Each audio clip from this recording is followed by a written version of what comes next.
delighted to have you join for our today's session of Ideal Pathshala, a dedicated initiative by Ideal Investments, where we aim to spread financial literacy among investors. These sessions were conducted every Saturday at 10 a.m. via Zoom Live, and we truly appreciate your consistent participation. Allow us to briefly introduce ourselves.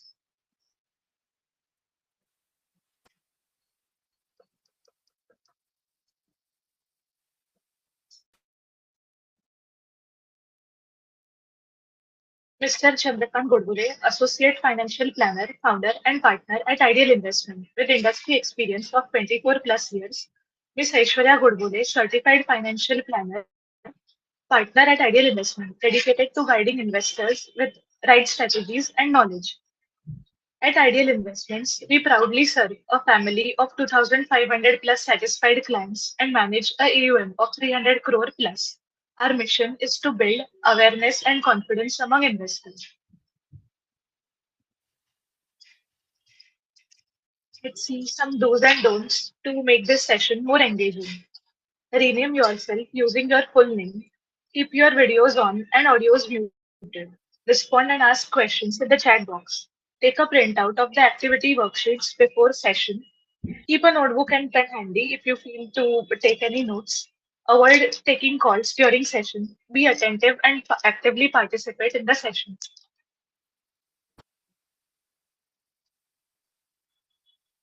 So far, we have conducted 28 sessions online via Zoom Live. For those who have missed any of the session, we maintain the recording of all these sessions. You may reach out to us or our team for the access of these sessions.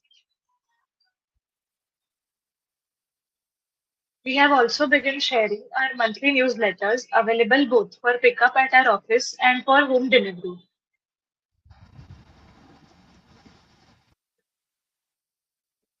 Disclaimer: mutual fund investments are subject to market risks, and as registered MFDs, we are committed to abiding by all regulations led by SEBI.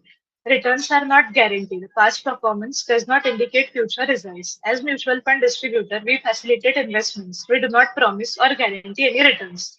Your returns depend on market performance and your investment horizon. Please read all scheme related documents carefully before investing. I request Aishwarya ma'am to introduce us today's topic. Thank you so much, Jeshta, for the introduction.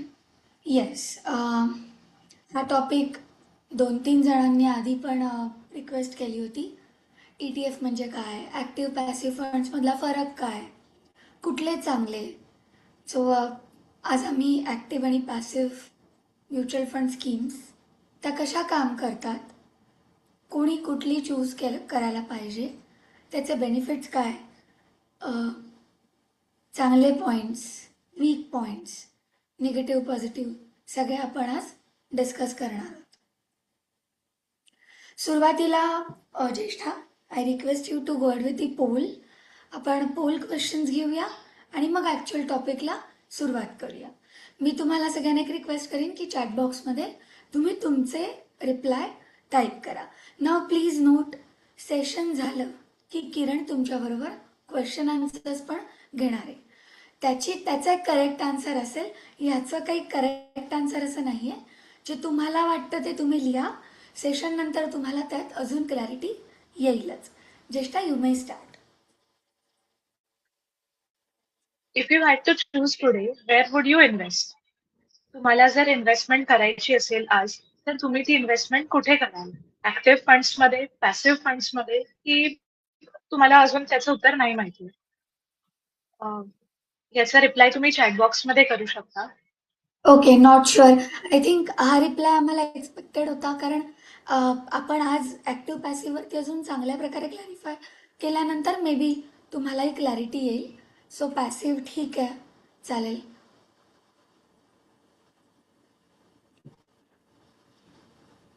Okay मित्रा, thank you. What matters to you more? यापैकी तुम्हाला काय महत्वाचं वाटतं? Beating the market, matching the market steadily, low cost and simplicity.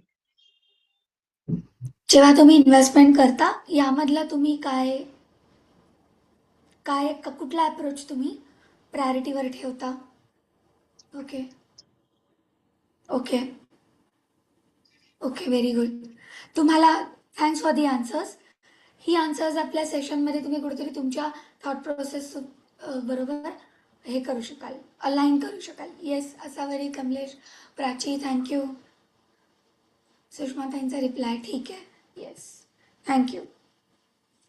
एकच minute. Okay, पुढच्या प्रश्नामध्ये Do you believe fund managers can consistently outperform the market? तर असं वाटतं का तुमचा हा जो फंड एक फंड मॅनेजर मॅनेज करतोय तो हा फंड नीट मॅनेज करू शकेल त्याची एक्सपर्टीज वापरून? जर हो असेल तर yes with skill and experience. No, market cannot be beaten always. Depends on market condition. ह्यापैकी तुम्हाला काय वाटतं ते आम्हाला तुम्ही कळवा. Correct. Depending on market, yes. Correct, correct. Very good. ठीक आहे, परफेक्ट आहे. एक ice breaking question. If two drivers start from Mumbai to Pune, one follows Google Maps strictly, the other takes smart shortcuts using experience. Who do you think reaches faster?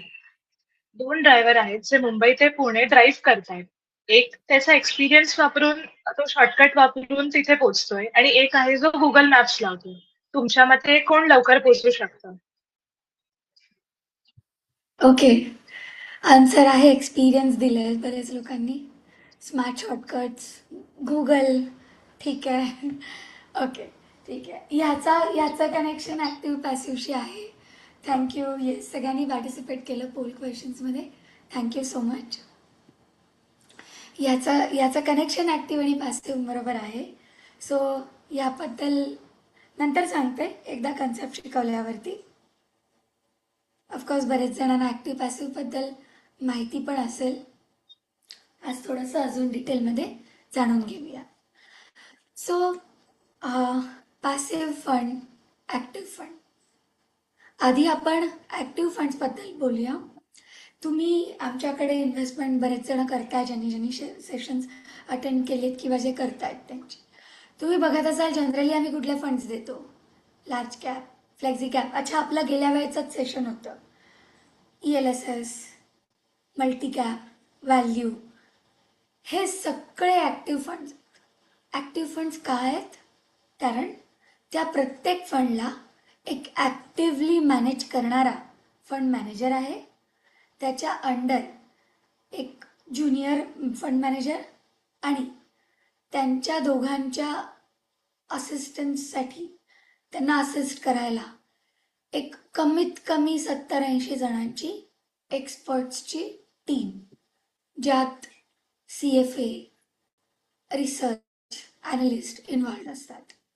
9 to 5, 9 to 4 ही लोक continuous market observe करून trends follow करतात.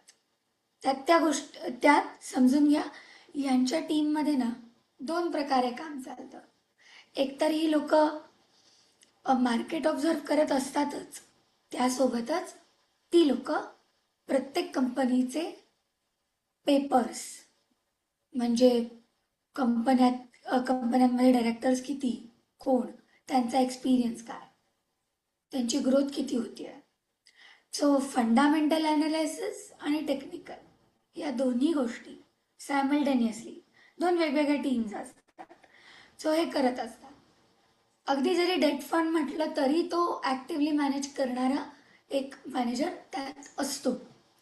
इथे churning होतं. Churning म्हणजे bye, sale, switch हे active फंड्समध्ये actively होतं.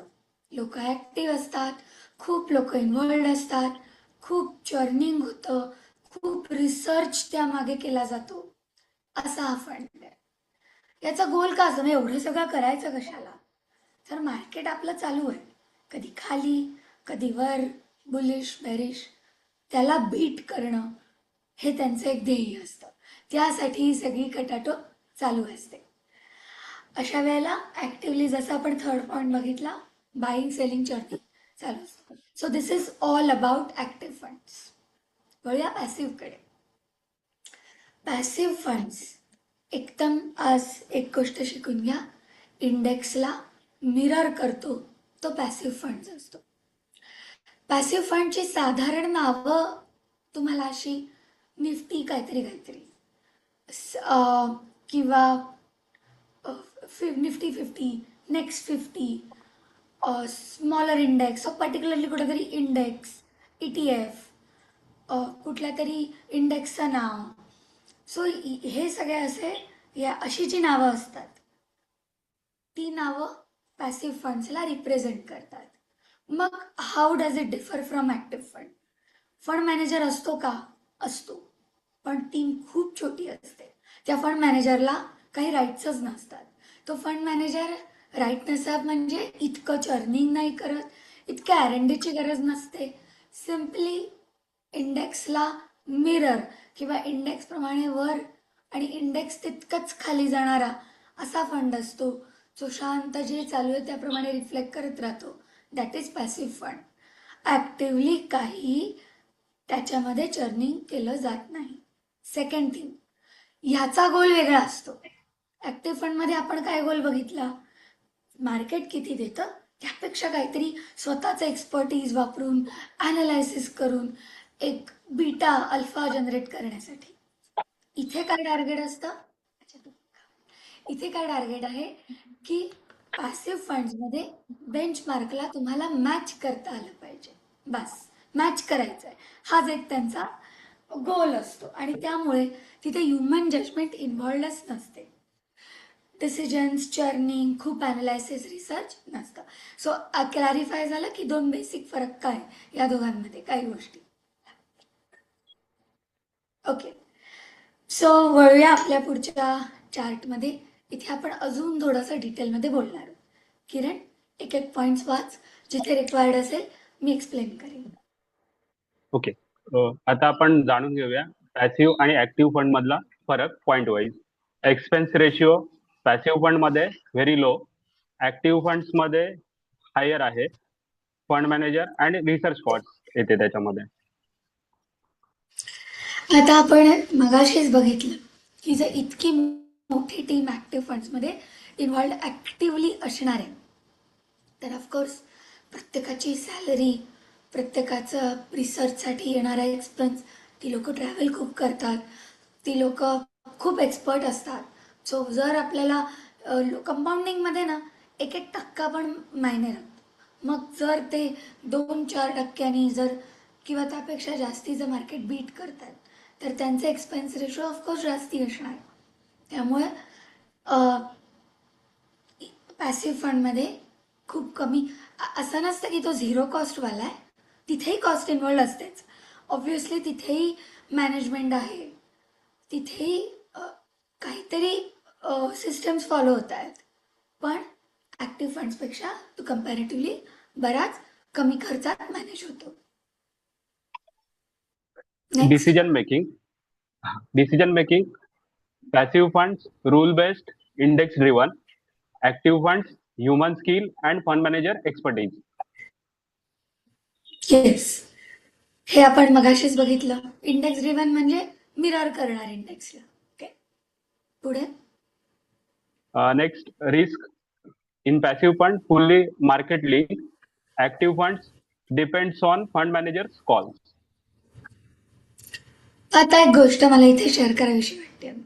Market वर गेलं तितक्याच प्रमाणात पॅसिव्ह फंड वर जाणार आहे. मार्केट जितकं खाली तितका पॅसिव्ह फंड खाली येणार आहे. इथे human decision is not involved. पण ॲक्टिव्ह फंडच्या ह्याच्यात आम्ही असं का लिहिलंय की मॅनेजर्स कॉल? कारण प्रत्येक असेट मॅनेजमेंट कंपनी किंवा प्रत्येक फंड मॅनेजरचा एक स्वभाव असतो, एक काम करण्याची पद्धत असते. काही जण खूप ॲग्रेसिव्हली जातात, काही जण व्हॅल्यू स्टॉक्स घेतात, कमीत घेतात, पुढे जाऊन वाढतात, वाढणारे जशी त्यांना हे असते. काही जण महागाईचे स्टॉक घेऊन गप्प बसतात की buy right and sit tight approach. So काही फंड मॅनेजर खूप चर्निंग करतात. मी एक फंड मॅनेजर असा बघितला आहे, सुंदर परफॉर्मन्स, पण तो कधीच जनतेचं, त्याचं ना एकदा खाली आला आहे फंड परफॉर्मन्स, जवळजवळ 1.5 वर्ष तो करू शकत नव्हता. परफॉर्म त्याचा फंड. पण आम्ही त्यांना जाऊन भेटलो पण, माय फेवरेट फंड मॅनेजर, आम्ही त्यांना जाऊन भेटलो पण त्याने तो असा आहे ना, he is very polite but at the same time he did not take any action. He is like नाही मला माहिती आहे हे काम करणार आणि मी तसंच, तुम्ही बघा. आणि खरंच त्याचे दोन्ही फंड्स आज परत रिकवर झाले आहेत. सो बराचसा इथे रिस्क त्यांच्या अनालिसिसवर, त्यांच्या स्वभावावर, त्यांच्या काम करण्याच्या पद्धतीवर ॲक्टिव्ह फंड्स डिपेंड असतात. पुढे रिटर्न पोटेन्शियल पॅसिव्ह फंड्स मध्ये matches index returns only. In active funds can beat the index. Yes, return potential आपण मगाशी बघितलं. खटाटू मी त्यासाठीच चालली आहे की थोडेसे रिटर्न जास्ती. किरण, बिफोर यू स्टार्ट 5 मिनिटं राहिली आहेत. सॉरी, आम्हाला थोडासा टेक्निकल आज इश्यू येत होता. जर ही लिंक परत एकदा अनाऊन्स करते, जर ही लिंक बंद झाली मीटिंग तर सॉरी फॉर दिस, पण परत एकदा प्लीज ॲक्सेस करा. सेम लिंकनी लॉग इन करायचा ट्राय करूया. Okay, let start. Kiran, next. Consistency.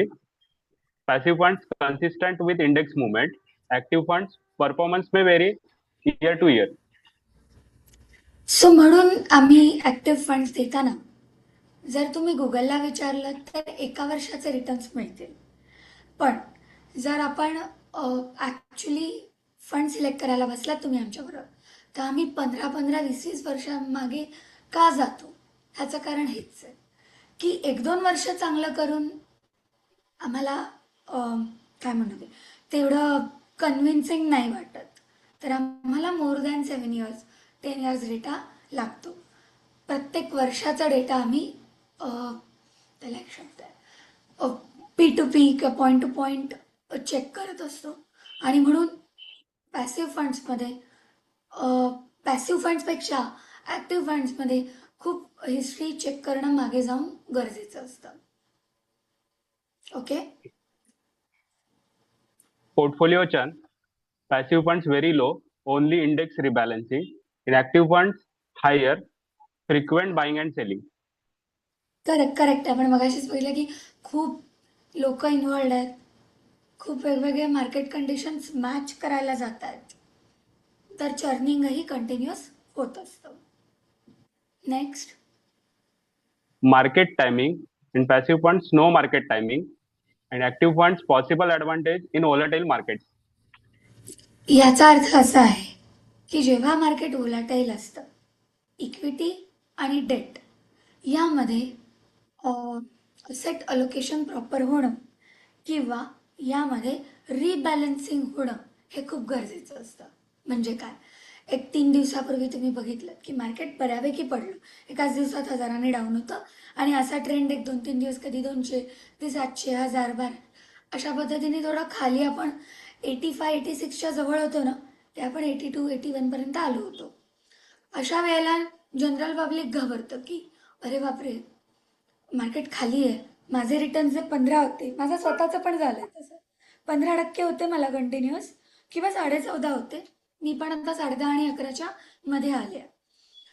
तर जनरली पब्लिक घाबरतं. आम्ही काय करतो, आम्ही अशा वेळेला प्रत्येकाच्या पोर्टफोलिओमध्ये जिथे जिथे डेट कंपोनंट दिसतो, मग आम्ही त्यांना विचारतो इथून आम्ही स्विच करू का, इक्विटीला जायची वेळ आहे, मार्केट थोडं खाली दिसतंय, तुमची STP आम्ही चालू ठेवली आहे, अजून एक्स्ट्रा करतोय, किंवा तुमच्याकडे एक्स्ट्रा आहेत का, हा 4 पैकी 1 फंड थोडा जास्ती खाली गेलाय, एक्स्ट्रा त्यात टॉपअप करू शकाल का, दिस इज द टाइम. सो अशा पद्धतीने मार्केट टायमिंग आपल्याला पॅसिव्हमध्ये करता येत नाहीत, तर व्होलॅटिलिटीचा ॲडव्हान्टेज ॲक्टिव्हमध्ये घेता येतो. कारण अच्छा, वाईसा वर्सा उलटं, मार्केट खूप वर गेलं, आता मार्केटने मानून चला 85,000 क्रॉस करून 90 वर गेलं, 1,00,000 वर गेलं फ्युचरमध्ये, तर आम्ही काय करणार, उलटं. इक्विटीत खूप प्रॉफिट आहे, तुम्ही 1 करोड टाकले होते, त्याची 1.5 करोडच्या वरती व्हॅल्यू गेली आहे, आम्हाला मे बी 30-40 लाख काढायचे आहेत, सिक्युअर करायचे आहेत थोडीफार अमाऊंट, तर आम्ही उलटं करतो, इक्विटी टू डेट जातो. परत एकदा रिपीट करते, मार्केट खाली जातं तेव्हा आपण डेट टू इक्विटी जातो, मार्केट जेव्हा खूप वर असतं, इक्विटी प्रॉफिट दिसतो, आपण इक्विटी टू डेट जातो आणि हे सगळं आपल्याला करता येतं ॲक्टिव्हमध्ये. येस, पुढे. How much? डाऊन साईड ज्यांना एक्सपेन्समध्ये खूप इश्यू असेल तर तुम्ही पॅसिव्हला जा. Otherwise active will give you alpha and a chance to generate alpha. In fact तुम्ही कोणी जर 20,000ची SIP करताय तर त्यातले 4,000 to 5,000 मॅक्स पॅसिव्हमध्ये गेले तर ठीक आहे, बाकीचे ॲक्टिव्हमध्ये मेंटेन करू शकता. जनरली आम्ही केस टू केस ऑफकोर्स हे चेंज होतं. काही जण आम्हाला जरा पण ॲक्टिव्ह घेता गेला अलावच नाही करत. म्हणजे मला माहिती आहे 30,000 पण फक्त त्याच्यातच आहेत आणि तेवढेच आहेत, अशीही लोक आहेत. पण मला असं वाटतं सुंदर ब्लेंड करा. या दोघांचेही चांगले वाईट पॉईंट्स आहेत. सो आमच्याबरोबर नेहमी डिस्कस करा की तुमची SIP अमाऊंट किती आहे आणि तुमचा गोल काय. गप्पा मारता मारता आम्हाला कळूनच जातं की तुमचा स्वभाव कसा आहे. त्यावरून आम्ही तुमच्यासाठी जे बरोबर आहे ते कॉम्बिनेशन याचं. सो वळूया आपल्या पुढच्या स्लाईडकडे. ओके, हा एक उदाहरण मगाशी जसं चेष्टा म्हणाली की एकाने मॅप लावला होता. मॅप लावून गाडी मुंबईपासून पुण्यापर्यंत. Think that was an example of passive funds. जिथे सरळ नाकासमोर हे दिसतंय तसं जा. अजून काही वेगळं आडवं तिडवं काहीतरी R&D करून इकडून छोट्या गल्लीतून शॉर्टकट हे सगळं नाही. पण जो एक्सपर्ट आहे, जसं मी म्हटलं, तो रिसर्च करणारी पूर्ण टीम, त्यांना माहिती आहे की अरे इकडून एवढे दाखवत आहेत, पण मला माहिती आहे इथे ना टोल पण आपल्याला मिस करता येईल, तर इकडून जाऊया. हे अगदी थोडासा रस्ता खराब आहे पण लवकर पोहोचू, थोडे टर्ब्युलन्स येतील पण जर्नीमध्ये पण जाऊ. तसे ॲक्टिव्ह फंड्समध्ये ना तुम्हाला टर्ब्युलन्स खूप येतील पण तुम्ही पोचाल, थोडेसे फास्ट पोचाल आणि त्याच्यात म्हणजे एक्सपर्टना आपल्याला मॅनेज करून रिटर्न जनरेट करण्याची संधी मिळते. तसंच इकडे सीचं आहे, संथ पाणी आहे, लॉंग जर्नी आहे, ऑटो पायलट मोड किंवा इथे ऑटोमॅटिकली ती सेल होते, ठीक आहे. पण जेव्हा वॉलेटाईल मार्केट्स असतात, जेव्हा सी खूप व्हायलंट आहे, क्लायमेट वेदर खराब आहे, तेव्हा ऑटो पायलटवर टाकून नाही चालत त्या मोडवर. तेव्हा एका एक्सपर्टला तिथे कंटिन्युअस वॉच ठेवायला लागतो, सिनारिओज चेक करायला लागतात आणि सेल करायला लागतं. सो आय थिंक मार्केट खूप खाली किंवा खूप वर असतं तेव्हा ॲक्टिव्ह फंड हा आपल्याला खूप खाली न जाता कुठेतरी स्टेबल राहण्यासाठी, जसं तो आपल्या शिपला कंट्रोल करायचा प्रयत्न करतो तसं ते आपल्या पोर्टफोलिओला त्या रेंजमध्ये ठेवायचा नेहमी प्रयत्न करत असतात. सो हा बेसिकली डिफरन्स आहे. एक छोटासा पॉईंट मगाशी राहिला होता. पॅसिव्ह फंड्समध्ये पण 2 प्रकार आहेत. तुम्ही ETF घेऊ शकता किंवा इंडेक्स फंड्स म्युच्युअल फंडमध्ये पण अवेलेबल आहेत. जर तुम्हाला ETF घ्यायचे असतील, ETF is exchange traded funds, तर त्यासाठी तुम्हाला डीमॅट अकाउंट असणं हे खूप गरजेचं आहे. ते फक्त डीमॅटमध्ये डील होतात. But if it is a mutual fund, normal scheme और ETF FOF आम्ही नेहमी सजेस्ट करतो. FOF is fund of fund, तर मग ते तुम्ही नॉर्मल अकाउंटमधून पण ऑनलाईन अकाउंटमधून पण घेऊ शकता, फिजिकली पण अप्लाय करू शकता आणि ते दोन्ही पॅसिव्हच असतात. त्यातही बरेच फंड्स आहेत. काही सुंदर कॉम्बिनेशनवाले आमच्याकडे फंड्स आहेत which are combination of 2 to 3 indexes. ते कसं काम करतं तुम्हाला जाणून घ्यायचं असेल, आम्हाला नक्की सांगा. हे सेशन झाल्यावर असं वाटलं की माझा पोर्टफोलिओ बघा किती ॲक्टिव्ह, किती पॅसिव्ह, काही कमी जास्ती हवं आहे का, तर नेक्स्ट वीक आम्हाला, आज आमची पूर्ण टीम काही ना काहीतरी लागोपाठ मीटिंग्समध्ये पण मेसेज करून ठेवा. आम्ही पुढच्या आठवड्यापर्यंत रिव्ह्यू करून तुम्हाला प्रपोर्शन नाही, प्रत्येकाबरोबर वेगळी मीटिंग घेऊन समजावूनही सांगू. ठीक आहे, एक शेवटची स्लाईड, कसं चूज करायचं किंवा कसं प्रिफर करायचं. चूज ॲक्टिव्ह फंड आधी आपण बघूया. जर तुम्हाला फंड मॅनेजर, जसं मी म्हटलं, आमचे काही सिलेक्टेड फंड मॅनेजर्स आहेत, we trust their skill set. म्हणजे तो माझा एक फेवरेट फंड मॅनेजर होता, मी ती नावं नाही घेऊ शकत कंपन्यांची, म्हणून त्याने AMC स्विच केली. सो आम्ही जुन्या AMCला आता बिझनेस देतोच आहोत, नवीनकडे पण आमचा गेला, कारण वाढला बिझनेस, कारण आम्हाला माहिती हा माणूस तिकडे येता. सो हा बिकॉज वी ट्रस्ट. सो असा तुम्हाला जर फंड मॅनेजर आवडत असेल, Wien you trust his or her skills, तर तुम्ही ॲक्टिव्हली जाऊ शकता ॲक्टिव्ह फंड्समध्ये. तुम्ही मार्केट अपडाऊन्सला ओके आहात, लॉंग टर्मसाठी आहात, तुम्ही जाऊ शकता त्याच्यात. आणि आउट परफॉर्मन्स म्हणजे बीटा अल्फा जनरेट करून पाहिजे, ह्या गोष्टी जर तुम्हाला हव्या असतील तर तुम्ही ॲक्टिव्ह फंड्सकडे वळू शकता. पण जर तुम्हाला खूप सिम्पल ठेवायचं आहे, भीती वाटते, कळत नाही, मार्केटप्रमाणे चालू आहे, over the period of 10-15 years market 12-13% तर कुठलाही फंड देतो असं आम्ही नेहमी सांगतो.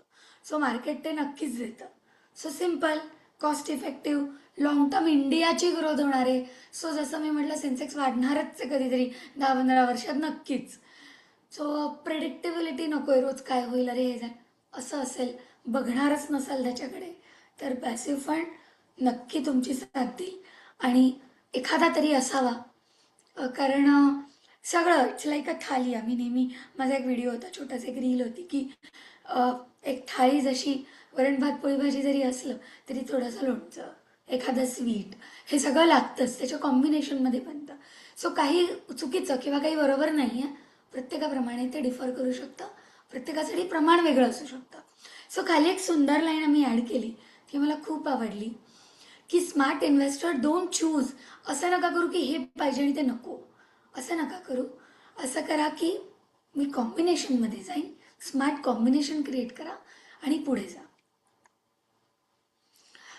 आता I request Jyeshtha to, sorry कोण घेतं आहे, की किरण क्वेश्चन आन्सर्स घेतो ना, सॉरी.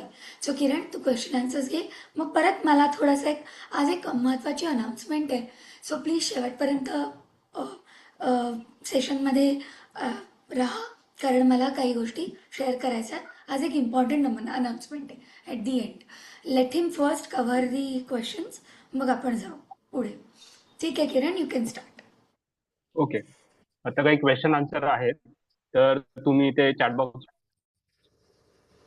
मध्ये टाईप करू शकता. Objective of passive fund is to.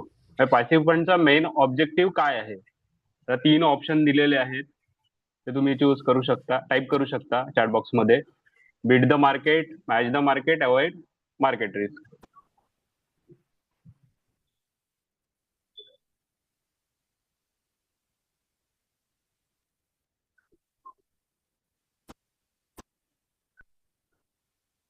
ठीक आहे, आपण आन्सर बघूया.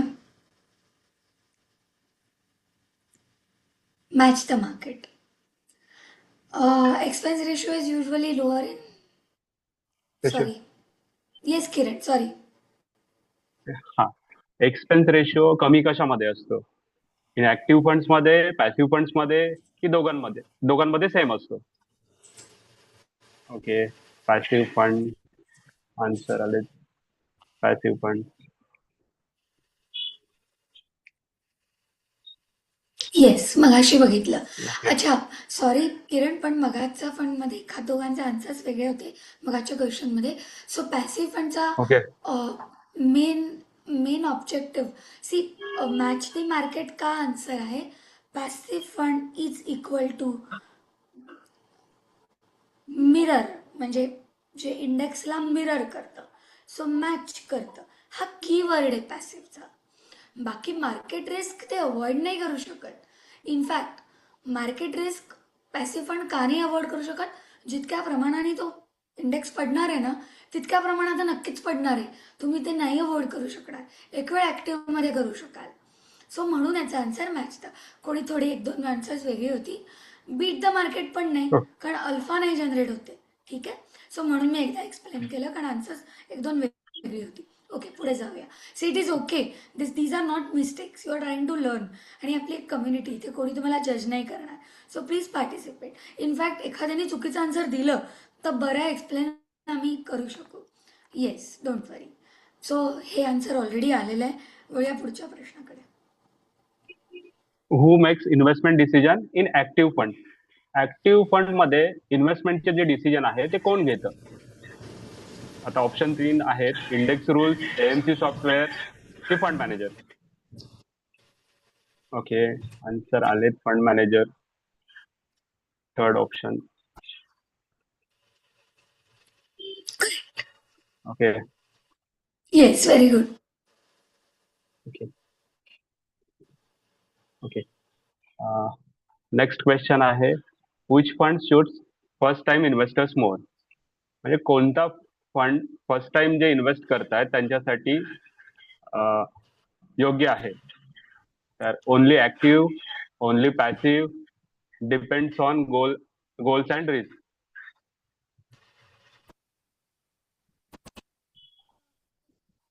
काही जण जर असं असेल की मला एक्सपेन्स रेशो बिलकुल जास्त नको आहे, तरच फक्त पॅसिव्हला जा. अदरवाईज तुमचे गोल्स घेऊन तुम्ही आमच्याकडे या, तुमचा प्रेफरन्स घेऊन येऊ नका. काही जण येतात, ETF कसं आहे, मला ETF पाहिजे. अरे ETF चांगला असेल, तुला का पाहिजे? तुला माहिती आहे का ETF काय? सो आम्ही नेहमी आधी क्वेश्चन्स विचारतो. So don't come to us with हे पाहिजे आणि ते पाहिजे. Come with us with your goals.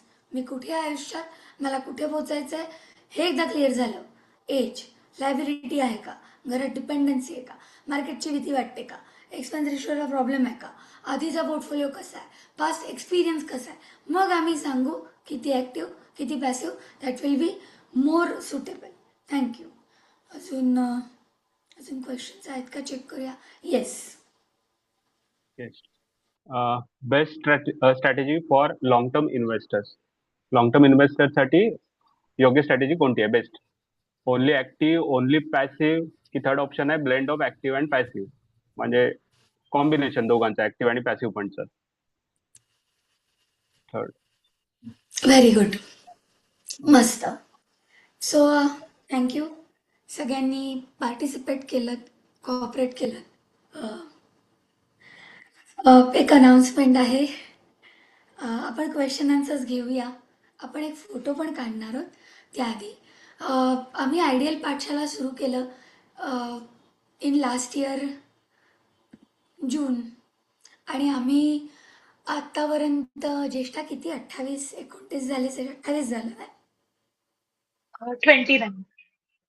29 झाली सेशन्स. येस. सो त्यातली आपल्याकडे रेकॉर्डिंग्स अवेलेबल आहेत आणि एव्हरी सॅटर्डे आपण भेटतो. पण आता फेब्रुवारी आणि मार्च आम्ही आयडियल पाठशाला मधून छोटीशी सुट्टी घेतोय. ह्याचं कारण हे आहे की एक फायनान्शियल इयर एंड आहे. आमच्याकडे सगळ्या क्लायंट्सचं ज्यांची गरज आहे त्यांचं टॅक्स प्लॅनिंग, काही प्रॉफिट बुकिंग असेल तर, कोणाचे रिबॅलन्सिंग, आमचे सगळ्या मेजर क्लायंट्सचे रिव्ह्यूज, यामध्ये आम्ही थोडे बिझी असतो. सो सॉरी, आम्ही पण तुम्हाला सगळ्यांना खूप मिस करू. आमची पूर्ण टीम, आपल्याला सगळ्यांना एक सवय लागली होती. काही जण तर खूप रेग्युलर आहेत याच्यात आणि ते कनेक्ट करतात. सो आम्ही ब्रेक घेतोय.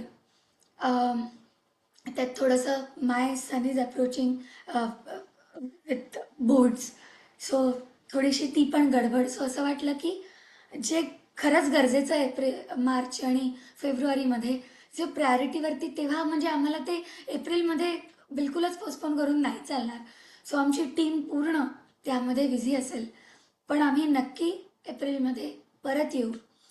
एप्रिलमध्ये आम्ही स्टार्ट करायच्या आधी तुम्हाला, म्हणजे मी एप्रिलमध्ये थोडेसे सुरुवातीचे दिवस घेऊन रिस्ट्रक्चर करणारे, आम्ही परत येऊ तेव्हा नवीन टॉपिक सकट येऊ. हे थोडंसं अजून बेटर झालेलं असेल असं मला वाटतं, कारण मलाही त्यावर विचार करायला एक 2-2.5 महिने, नवीन कुठली सिरीज, कुठले नवीन एक्सरसाइजेस, कुठल्या टाईप्सचे वेगवेगळे सेशन्स, मे बी एखादं काही ॲड करता आलं एखादं सेशन तर तसं करू, कॅटेगरीज ॲड करू, कोणी स्पीकर जाण्याचा प्रयत्न करू अजून. सो हे सगळं आमच्या डोक्यात आहे, पण त्यासाठी आम्हाला एक छोटी सुट्टी हवी आहे. सो ही एक अनाउन्समेंट होती. तरीही आम्ही कनेक्टेड राहूच सगळ्यांबरोबर.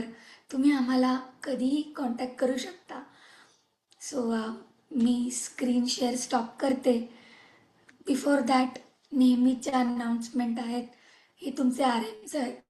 तुमच्या आर-एमना जाणून घ्या, कोण आहे माझा आर-एम, त्यांना कॉन्टॅक्ट करा, काही लागलं तर रिव्ह्यू करून घ्या. कोणाला काही प्रॉफिट बुकिंग करायचं आहे तर दिस इज द टाईम. म्हणजे खूप जास्ती प्रॉफिट असेल, तुमचे गोल्स जवळ येत असतील तर आम्ही प्रॉफिट बुकिंग करतो, हे पण लक्षात घ्या. म्हणजे तुम्ही रिटायरमेंटच्या जवळ आलाय, तुमच्या मुलांच्या एज्युकेशनच्या गोलसाठी 15 वर्ष झाली, 10 वर्ष झाली तुम्ही करताय, आता मुलगा 10वीला आहे, 12वीला आहे, अशा पद्धतीने तरच आम्ही जास्ती प्रायोरिटीवर प्रॉफिट बुकिंग करतो. सोशल मीडियावरती आम्ही आहोत, आम्हाला प्लीज फॉलो करा. तिथूनही आम्ही तुमच्या टचमध्ये राहू. आम्ही रील्स किंवा काही इन्फॉर्मेटिव्ह व्हिडिओज शेअर कायम करत असतो. हे आमचे ईमेल्स आहेत, त्यातला पहिला ईमेल आम्ही खूप कायम वापरतो. तुमचा फीडबॅक आम्हाला खरंच खूप इम्पॉर्टंट आहे. टॉपिक सजेस्ट करू शकता, आमची सेशन्स कशी वाटतात ते सांगू शकता. आमच्या टीमला त्यातनं बरंच काही शिकायला मिळेल आणि आम्हाला इम्प्रूव्हमेंटला स्कोप असतो with your feedback. So once again thank you so much. आम्ही जेव्हा सुरुवात केली तेव्हा माहिती नव्हतं की कुठल्या टॉपिक्सपासून सुरुवात करू, कसं हे how it will the series will move. पण आज खूप छान वाटतं की आपण एक जून ते जानेवारीपर्यंतचा एक पल्ला गाठला आहे. साधारण 28-29 सेशन्स आपण कव्हरअप केली. सगळ्यांनी जे प्रेम आम्हाला दाखवलं, जे रेग्युलर जॉईन करतात त्या सगळ्यांचे परत एकदा मनापासून धन्यवाद. असेच टचमध्ये राहू आपण. आणि कोणाला काही क्वेश्चन्स असतील तर सांगा, पण त्याआधी जर पॉसिबल असेल तर प्लीज तुमचा व्हिडिओ ऑन करा. आपण सगळ्या सेशनचे एक गॅलरी मेंटेन केली आहे जिथे आपण फोटोज काढतो. सो इफ पॉसिबल असेल तर प्लीज व्हिडिओ ऑन करा, आपण एक पटकन क्लिक करूया फोटो आणि then will move on to question answer if any one has any. I think प्राचीचा एक क्वेश्चन पण होता, मी वाचला पण आम्ही बिझी होतो सेशनमध्ये, तो मी कव्हरअप करते. प्राची, केवढी झालं की सांग. ओके, थँक्यू ज्यांनी ज्यांनी ऑन केला स्क्रीन. ओके, आता चॅटबॉक्समध्ये क्वेश्चन होता एक, तो आधी घेऊया. तोपर्यंत तुम्ही तुमचे प्रश्न इथे किंवा मला अनम्यूट करून पण विचारू शकता. Yes, thank you Girishji for your comment. Okay, तिचा काय गोल होता, काय प्रश्न होता, sorry. Which would passive funds be better than debt fund? Prachi, debt फंडचं जे हे आहे, गोल आहे, जो मकसद आहे, ते आहे की शॉर्ट टर्म. मग डेट फंडमध्ये कुठले पैसे ठेवतो आपण? जर डेट टू इक्विटी जायचं ते ठेवतो. सेकंड, लिक्विडिटी इमिजिएट पाहिजे ते ठेवतो. कंटिंजन्सी आपण तिथे मेंटेन करतो. सो डेट फंडचा पर्पज वेगळा आहे, पॅसिव्ह फंड्स वेगळे आहेत. पॅसिव्ह फंड्स लॉंग टर्मसाठी घ्या. आणि जसा सेन्सेक्स आपण 100 पासून सुरुवात केली होती, कधी 86 मध्ये आहे ती, आणि आता आपण 65,000, 61, थोडं आता खाली आलं म्हणून हे लाखाच्याही वर जाईल कधीतरी. सो पॅसिव्ह घेऊन बस, लॉंग टर्म ठेव, हा नक्की ग्रो होणार. With that thought you can go to passive. If you have something for the short term, go to debt or liquid. ठीक आहे, अजून कोणाला काही विचारायचं आहे? ऐश्वर्या, मला हा प्रश्न मी एवढ्यासाठी विचारला होता की सपोज एखाद्या इन्व्हेस्टरला they don't want to take the risk, at the same time त्यांना एक्सपेन्स रेशोचा पण इश्यू असेल. Okay, so in comparison to keeping your funds in just a bank account or an FD, it would be a better option to go with a debt fund. So त्या perspective मध्ये, त्या scenario मध्ये, would it be a better option to go for a passive fund than a debt fund? I'm not talking about contingency. I'm not talking about switching from one fund to the other. Just फक्त starting investor आहे आणि त्याला risk पण नकोय, त्याला expense रेशोचा पण issue असेल, तर then would passive fund be a better option over a debt fund? Horizon matter करतं, दोन्ही चालेल. जर होरायझन 3 years पर्यंत असेल, 3 to 5, they can go for debt fund. जर होरायझन जास्तीची त्यांची तयारी असेल, they can certainly go for passive. Okay, thank you. दोन्ही फंड चालतील, होरायझन प्रमाणे डिसिजन घेऊ शकतो. Yes. Yes, thank you D'Souza sir. अजून कोणाला काही विचारायचं आहे?